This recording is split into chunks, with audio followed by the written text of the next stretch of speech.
if we go back around 70,000 years, then we find that our ancestors, Homo sapiens, that lived in East Africa back then, were insignificant animals. The most important thing you need to know about our ancestors is that they were unimportant animals. Their impact on the world, on the ecological system, was not much greater than that of chimpanzees or fireflies or jellyfish or woodpeckers or many other species of animals. If you look at the world today, you find that we dominate this planet. The future of life on Earth, to a large extent, depends on us. And the question I would like to address is how exactly we reached from there to here, from being insignificant apes minding their own business in a corner of Africa, not bothering anybody else too much, to being the masters of this planet and of the future of life. And when we raise this question of the secret of success of our species, people generally try to find the answer on the individual level, as if there is something special about the individual human being, about me, say, that makes me such a superior creature in comparison to a chimpanzee or to a dog or to a pig. But the truth is that on the individual level, I am embarrassingly similar to a chimpanzee. And if you place me and a chimpanzee together on some lonely island to see who survives better, I would definitely place my bets on the chimpanzee, not on myself. And I don't think it is something wrong with me personally. I guess if they took almost any one of you and placed you alone on some lonely island with a the chimpanzee would probably do better. So it's not on the individual level that we need to look for the secret of success of our species, it's rather on the collective level. Humans, to make a long story short, we humans control the planet because we are the only animal, as far as we know, ever in the history of the planet that managed to cooperate flexibly in large numbers. Now, there are other animals, especially the social insects, like the ants and the bees and the termites, that know how to cooperate in very large numbers, but they don't have flexibility. Their system of cooperation is determined by their genetic code to such a degree that if, for example, a beehive faces a new danger or a new opportunity, there is no way that the bees are going to reinvent their social system overnight. There is no way that the bees can, for example, execute the queen bee and establish a communist dictatorship of worker bees. They can't do it. Other social animals, like the social mammals, like chimpanzees and baboons and dolphins and elephants, they are much more flexible in the way that they cooperate than the social insects, but they can cooperate only in relatively small numbers, because cooperation, for example, among our chimpanzee cousins, is based on intimate, personal acquaintance one with the other. If I'm a chimpanzee and you're a chimpanzee and I want to cooperate with you, I need to get to know you personally. What kind of chimpanzee are you? You're a nice chimpanzee? Are you an evil chimpanzee? Can I trust you? If I don't know you personally, I can't cooperate with you. And because it's impossible to get to know hundreds of thousands of individuals, then chimpanzees cannot cooperate in numbers larger than, say, about 100 or 200. Humans are the only animals that can combine the two abilities. We cooperate in very large numbers, much more so than the bees or the ants, yet we retain the flexibility of chimpanzees and wolves, and of course we are even much more flexible than they are.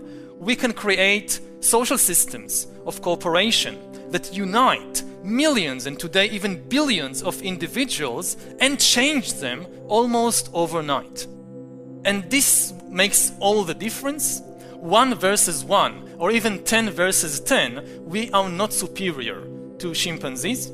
But if you pit 1,000 humans against 1,000 chimpanzees, the humans will easily win, for the simple reason that 1,000 chimpanzees cannot cooperate at all. And if you now try to cram 100,000 chimpanzees into a big sports stadium, or into, let's say, Wall Street or the Vatican, you will get complete chaos. If you try to cram 100,000 humans into Wall Street or the Vatican or Wembley Stadium, you get very sophisticated networks of cooperation in religion or sports or economics. Of course, cooperation is not always nice. We usually associate cooperation like with Sesame Street, where we teach children to cooperate and be nice to each other, but should be emphasized that cooperation is also responsible for all the terrible things that humans have been doing throughout history, whether it's armies or slaughterhouses or prisons or concentration camps. All of these are also examples of unique ways of mass cooperation that only humans have. Chimpanzees don't have slaughterhouses and prisons and concentration camps. It's uniquely human ways of cooperating. And suppose that I perhaps managed to convince you that yes, our secret of success is this ability to cooperate in large numbers, in a flexible way, that all the big achievements of humankind, whether it's building the pyramids or reaching the moon or splitting the atom, these are all the result not of individual genius, they are the result of mass cooperation. The next question, which almost always pops up in the mind of an inquisitive audience, is what enables humans, alone of all the animals, to do it, to cooperate flexibly in large numbers. And the answer, at least the answer that I can give you, is the human imagination. And in particular, the ability to invent fictional stories and spread them around. If you examine any large-scale human cooperation, you will always find some fictional story at its basis. And this is a uniquely human ability. You can never convince a chimpanzee to give you a banana by promising him that if you give me this banana, after you die, you'll go to chimpanzee heaven, and there you will receive lots and lots of bananas for your good deeds here on earth, so now give me this banana. No chimpanzee will ever believe such a story. Only humans can believe such stories, which is why we control the world and not the chimpanzees. As long as millions of people all believe in the same story, they all follow the same laws, the same norms, they all believe in the same values, and this is what enables even complete strangers to cooperate effectively. Now, people usually find it perhaps easy to accept with regard to religion, especially when it's not their religion. And somebody else's religion, yes, this is based on fiction, mine not, mine is the truth. But even if we leave religion aside, what I want to emphasize is that this mechanism of using fiction as the basis for cooperation is not a unique phenomenon to the religious field. It also forms the basis for human cooperation in all other fields, in politics, in the legal sphere, in the economic sphere. For example, in the legal and political sphere, perhaps the most important idea of our time is human rights. But human rights are a fiction, just like God and heaven. They are not a biological reality. If you take a human and cut him open and look inside, you find the blood and the kidneys and hormones and neurons. You don't find any rights. And even if you look very closely inside the DNA and you read what's written in the DNA, you don't find anywhere the Declaration of Human Rights written in genetic code. The only place you find rights is in the stories that people have invented, not very back in the distant past, but over the last few centuries, and spread around. And today, billions of people believe in this story that humans have a right to life and to liberty and to freedom of expression and so forth. And this forms the basis for much of the legal and political cooperation networks in the world. Now, I don't want to imply that this is bad. Fiction isn't bad. I mean, Harry Potter isn't bad. Fiction can be very good and it's a very powerful tool, but it's not reality. It's something that we construct in our imagination. And again, as long as everybody shares the same imagination, it works. The same thing happens in the economic sphere. Perhaps the greatest story ever told is the story of money. Not everybody believes in human rights, not everybody believes in God, not everybody believes in heaven and hell, but everybody believes in money. And even more amazingly, everybody believes in the same money, like the dollar bill. Now, the dollar bill, when you look at it, like human rights, it has no it's not an objective reality. It has this piece of paper has no objective value whatsoever. You cannot eat it, you cannot drink it, you cannot wear it, you can't do anything with it. But then come along the master storytellers of our era, not the people who won Nobel Prize in literature. They are not really good storytellers. The best storytellers in the world, they should really receive the Nobel Prize for literature. They are the chairman of the Federal Reserve. They are the big bankers, the finance ministers. They tell the best stories in the world. They come to us and they say, you see this green piece of paper? We are telling you that it is worth 10 bananas. And if I believe it and you believe it and everybody believes it, it actually works.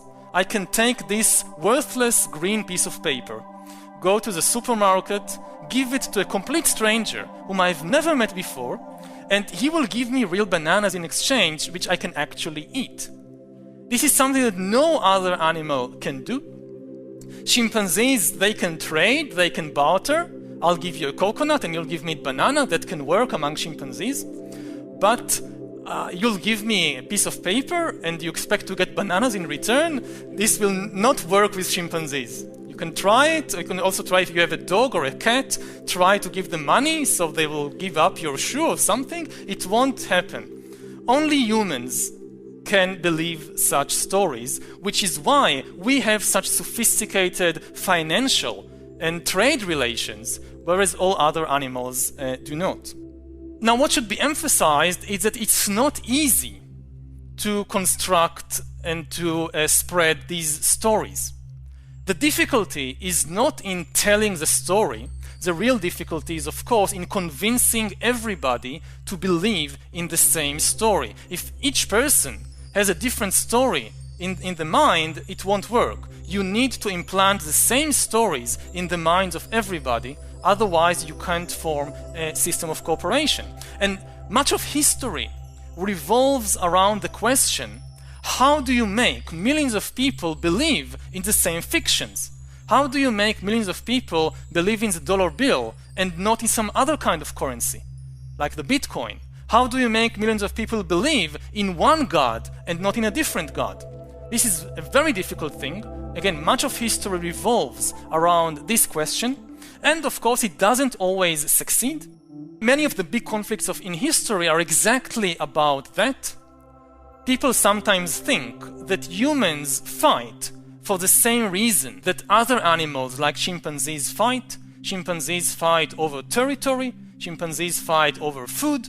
And people think this is for the similar reason that also humans fight. And there are maybe a few rare occasions when humans fight for territory or food, but this is very, very rare.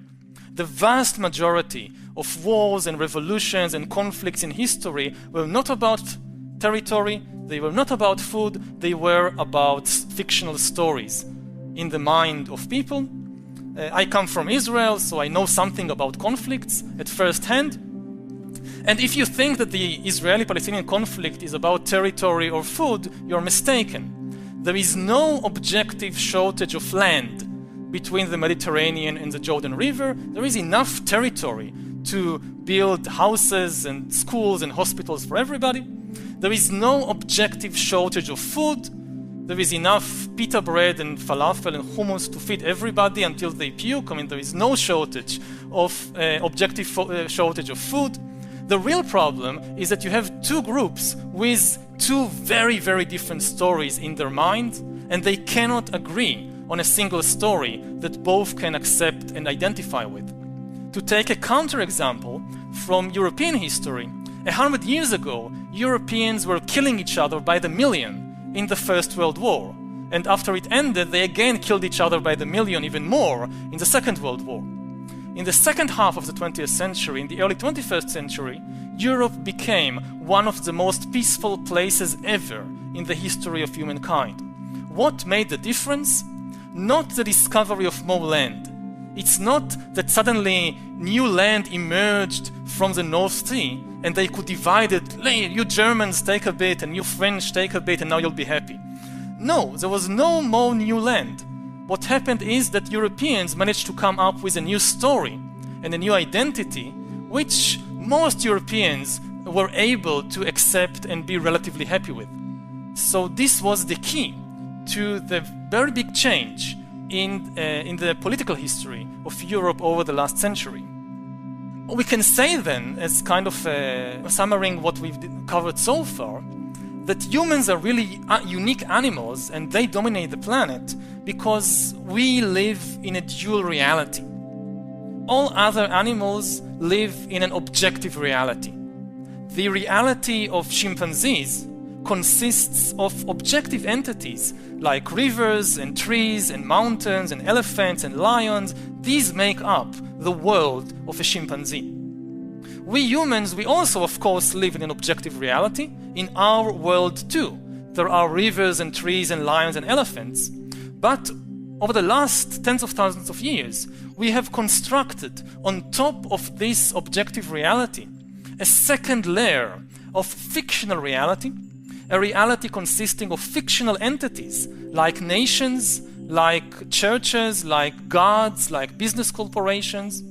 And over time, the amazing thing is that these fictional entities became more and more powerful, so that today they are the most powerful forces in the world. Today, the very survival of elephants and lions and chimpanzees and rivers and forests depends on the decisions and wishes of fictional entities like banks, like nations, like the European Union, like the United States. All these things exist only in our mind, in our imagination, in the stories that we tell. And nevertheless, they now determine the fate of more and more of the ecosystem. Now we see then that the human domination of the world is not really a matter of individual genius, and it's also not strictly a matter of technology. Yes, of course, humans dominate the world because they have all this amazing technology of trains and airplanes and computers and nuclear weapons and so forth. But technology by itself is never enough. You always need to combine technology with cooperation. You cannot invent and produce and use sophisticated technology unless you somehow manage to build systems of cooperation that unite thousands or millions or billions of human beings. And in order to establish such cooperation, you need a good story. You need an ideological story or a religious story that people would accept, would believe.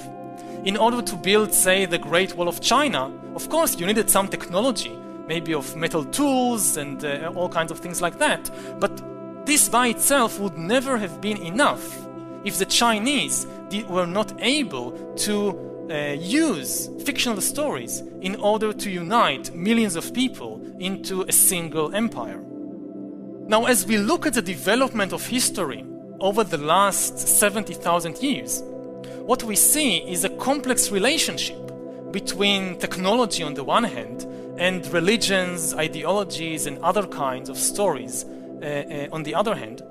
Technology, of course, is often the basis for the new powers that humankind have acquired. But every step forward, every new technological revolution also upsets the systems, the old systems of cooperation. And unless people can find good stories to replace the obsolete old stories, the technology by itself only results in chaos, not in a real increase in the power of humankind. Because you must find a way under the new technological conditions of still making millions of people to cooperate. A good example is the Industrial Revolution of the 19th century. In the 19th century, humankind gained mastery over new technologies, new powers, like the steam engine, like electricity, like radio, like the internal combustion engine. But the immediate result of all these inventions was to create a lot of social and political chaos. The transition from traditional societies to modern industrial societies was extremely hard and difficult.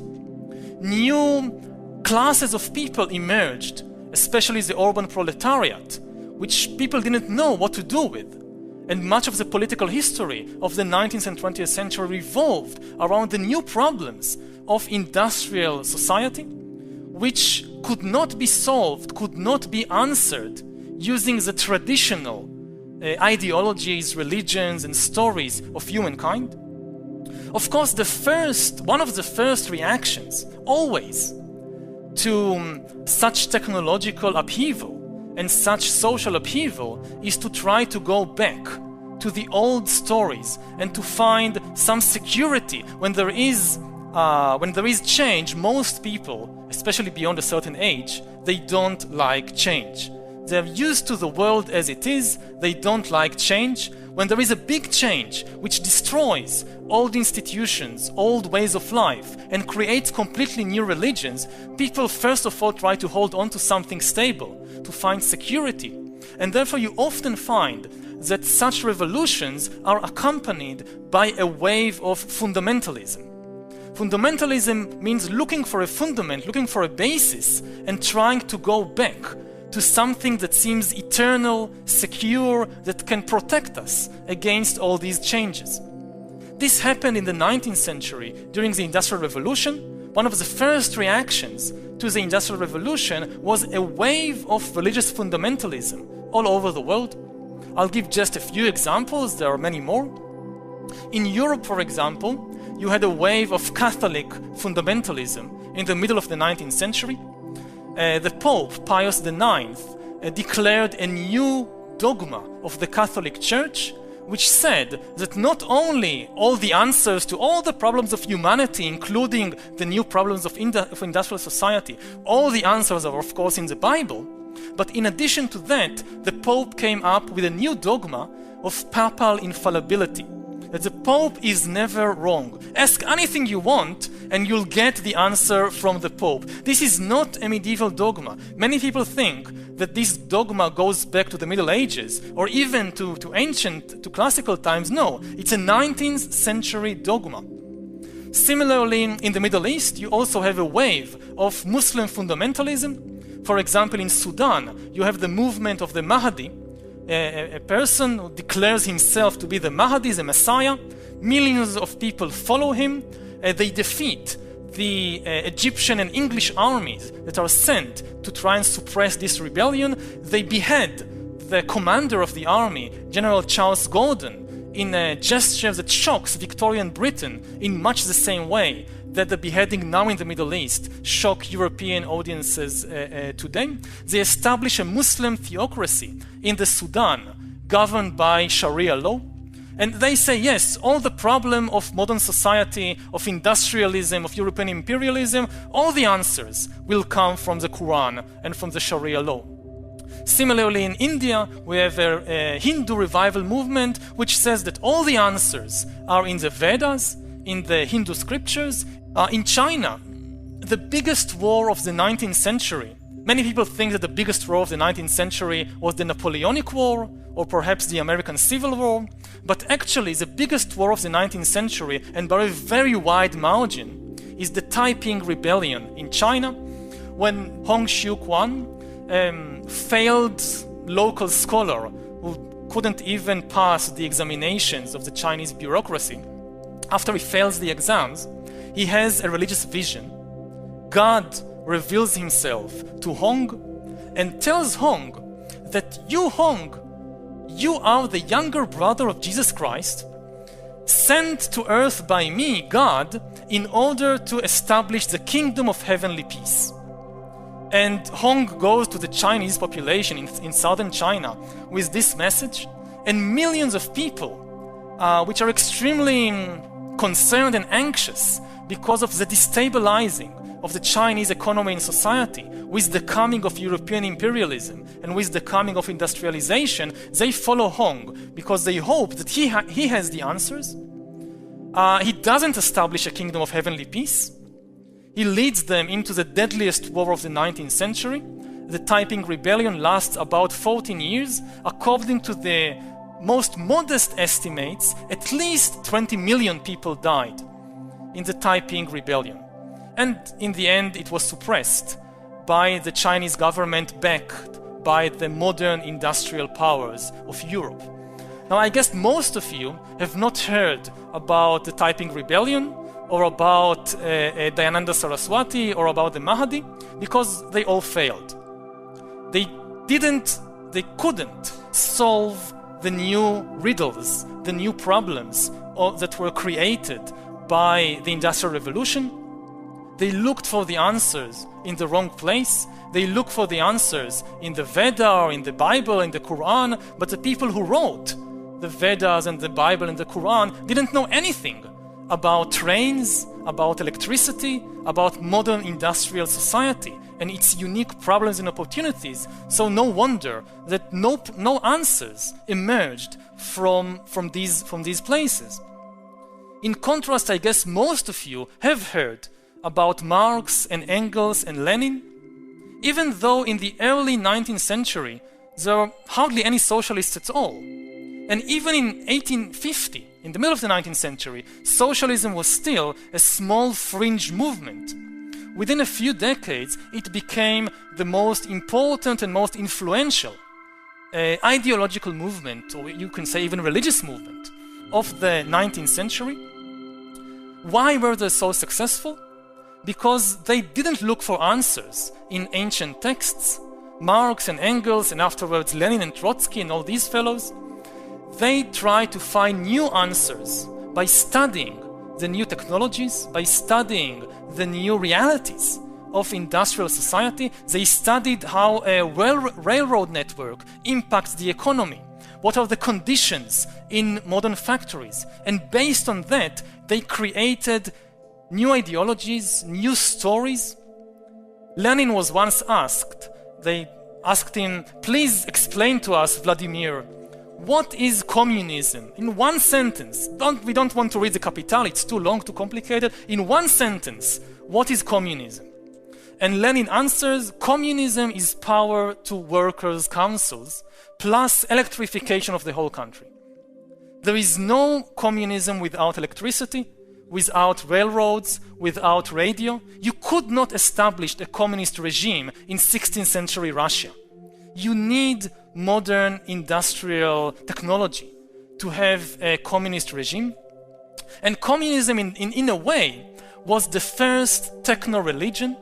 A techno-religion is a story that promises people all the traditional prizes that also Judaism and Christianity and Hinduism promise. It promises peace and prosperity and paradise, but here on earth, with the help of technology, not after you die in some heavenly paradise with the help of supernatural being. Communism was the first techno-religion, again making the old religious promises, but on the basis of modern technology. And even the people who did not follow Marx, it changed the way that they view the world. It changed the basic discourse until today of how we debate and how even we fight in the world. Until Marx and the Industrial Revolution, the big ideological conflicts in human history were often about metaphysical questions concerning the soul and God and the afterlife. Christians and Muslims or Protestants and Catholics, they were arguing what will happen to the soul after we die. How do you reach heaven? How do you prevent yourself from ending in hell? These were the big divides between, say, the Catholics and the Protestants. Ever since Marx and the communists and the Marxists, the big divides, the big ideological divides of humankind are no longer about the soul, or about the afterlife, or about God. They are about technology, about the economy, about production methods. In the 1960s and 1970s, say during the Cuban Missile Crisis, humankind almost destroyed itself and much of the ecological system in an argument about production methods, not in an argument about the soul and God and the afterlife. Now, all this is very relevant to what's happening today in the world, because we are on the verge, or in the beginning, of a new industrial revolution. If in the 19th century humankind gained mastery over the power of steam and oil and electricity, then in the 21st century we are gaining mastery over the new powers released by biotechnology and computer science. And this revolution will probably be far more influential, far more radical than anything that we saw in the 19th and 20th century. Back then, in the Industrial Revolution of the 19th century, the new powers of steam and electricity and so forth, we humans used them in order to produce food and textiles and vehicles and weapons. Now in the 21st century, the main products of the new revolution will not be textiles and vehicles and food. They will be bodies and brains and minds. These are the main products of the 21st century human economy. We are learning how to manufacture, how to design and to produce bodies and brains and minds of ourselves and of other organisms and even of non-organic entities. After 4 billion years, during which life was confined to the relatively small realm of organic compounds, now life is about to break out into the vastly larger empire of inorganic stuff. And after 4 billion years in which all creatures, whether dinosaurs or amoebas, were made solely of organic compounds, in the next few decades we are likely to see the emergence of non-organic life. And the greatest revolution not only in history but also in biology. And all of this will, of course, create huge disturbances in human social systems, in human political systems, in the story that we tell ourselves in order to manage billions of people on a single planet. It will present us with enormous new opportunities as well as with unprecedented dangers and threats. On the one hand, we'll have the possibility of upgrading humans into superhumans. We are giving up on gods, but we will turn ourselves into new kinds of gods. We'll maybe acquire divine abilities through ourselves. At the same time, the same technology threatens to create new unprecedented gaps between different human classes or castes. Previously in history, all class division was legal, economic and political, but it was never biological. There was never any real deep difference on a biological level between the kings and the peasants, between the upper caste and the lower caste. In the future, however, in the not too distant future, we may for the first time see humankind splitting into different biological castes, with real differences in physical and cognitive abilities between the rich and the poor, or between the elite and the masses of the population. At the same time, we may see, for example, the emergence of new classes of people, just as the 19th century created a new massive class of the urban proletariat, and much of subsequent political history revolved around the question what to do with this new class of the urban proletariat. Similarly, in the 21st century, we may see the emergence of a new massive class of useless people. People who have absolutely no economic value. It's estimated that within, say, 30 years or so, up to 50% of the jobs in the job market will be taken over by artificial intelligence and computers. Everything from driving taxis to diagnosing diseases to even teaching, artificial intelligence will be able to do better than humans. There will be, of course, new jobs created, which we don't know of today, but even the new jobs might be performed far better by artificial intelligence than by humans. So we are looking at the possibility of a new massive class of useless humans and of immense, whereas the 20th century was a century of closing gaps, of growing equality in the world, the 21st century may be the most unequal century in human history in terms of social inequality. Not surprisingly, then, we also see now a new wave of fundamentalism in different places around the world, not only in the Middle East, and it's the same basic reaction. When you threaten the stability of the world, many people, especially people who are about to lose from the new situation, try to hold on to something stable and secure, and the first instinct is to go back to some story which seems to be eternal, which seems to be immutable, immune to all these dangers, to all these changes. But as happened in the 19th century, also in the 21st century, it's very unlikely that the answers to questions, to the new questions, will come from this fundamentalist wave.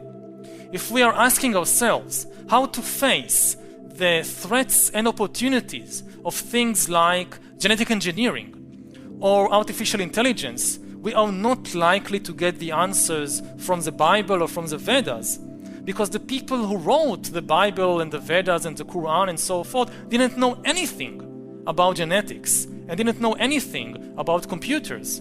So it's not surprising that the answers are not there.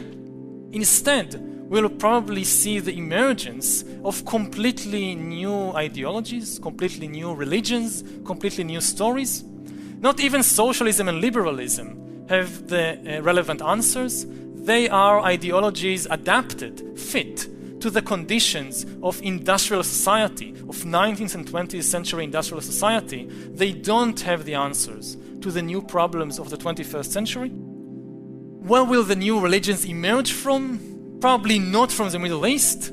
If you are looking for the new Muhammad or for the new Lenin, he or she is probably in Silicon Valley and not in the Middle East. This is where the new techno-religions are emerging from. Just as communism promised paradise on earth with the help of electricity and steam power, so now you see the emergence of new religions, new techno-religions that promise paradise on earth with the help of genetic engineering and artificial intelligence and computer algorithms and so forth. And they are much more ambitious than anything we've previously seen throughout human history. To give just one example, even Lenin and Marx, with all their ambitions, never went as far as promising people immortality. Yes, paradise on earth, but eventually, even in the socialist paradise, you die. And they kept their mouth shut about what's happening to you after you die. But the new techno-religions that we see emerging from Silicon Valley and similar places across the world, they even promise immortality here on Earth with the help of technology. For example, Google has established a sub-company called Calico, whose stated mission is to solve the problem of death. Just as we solved all these other technical problems, we are going also to solve this nasty problem of death. Throughout history, people assumed that death was some kind of metaphysical phenomenon, that we die because the gods or the single great creator God decreed that we must die, and there is nothing we can do to change that. Maybe when Jesus comes back to earth, or when the Messiah comes, then we can overcome death, but not before then. Now, more and more scientists are having second thoughts about this defeatist approach. They say we don't need to wait for Jesus Christ to come back to earth in order to overcome death. A couple of geeks in a laboratory can do it. If you just give them enough money and enough time, they can do it. Death is not a metaphysical phenomenon. Death is simply a technical problem. Why do people die? They don't die because the angel of death suddenly appears and taps them on the shoulder and tells them, "Come with me," like in an Ingmar Bergman movie. No, people always die because of some technical problem, like the heart stops pumping blood, or cancer is spreading in your liver, or something like that. And science says that every technical problem has a technical solution. Maybe we don't know the solution yet, but given enough time and money and energy, we can find this solution. True or false, I won't go into this here, but certainly the new stories, that the most amazing and fascinating stories which might serve as the basis for a new systems of cooperation in the 21st century world, we are beginning to see them emerging from places like Silicon Valley. I would end then on this tension, on the note of this tension between technology and storytelling, and emphasizing that good technology is never enough. Humans don't dominate the planet because they know how to produce very sophisticated technology. If they don't match this technology with good stories, the result is chaos. The result can be a complete destruction. Technology changes the world, but whether it changes it for good or evil really depends on the stories that people believe and the stories that people use in order to organize themselves. I think we can say without any doubt that in the 21st century we will see amazing new technology, better than anything, much more powerful than anything we've seen previously in history. The really big and interesting question is whether we'll be able to produce good stories to match this wonderful technology. If not, it's going to be very bad news, not only to human beings, but probably to almost all other organisms on the planet.